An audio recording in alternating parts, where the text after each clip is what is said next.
अबलेया जुजु मदम वीरेन्द्र सहाया नेखुगोको जन्म जयन्ती वंगो मंगलबार चल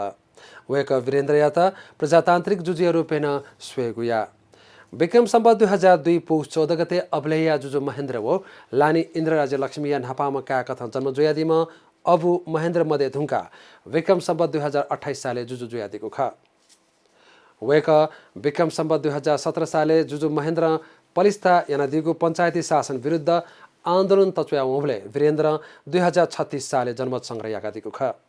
वेकन कांग्रेस व वाम आन्दोलन तत्वले 2046 साले पञ्चायती व्यवस्था चिका प्रजातन्त्र हाक्न पलिस्ता यासे थाय त संवैधानिक जुजिया रूपे मसिका दिएको ख जुजुया छेजपी नाप्लागु छोले 2058 साल ज्येष्ठ 19 गते राजदरबार हत्याकाण्ड लाना जुजु वीरेन्द्रले चाहिँ थ तिरी मेजो मस्ततक मदेकेमा आएको ख तर थो राजदरबार घटना आतक रहस्य जुया चुङ्गो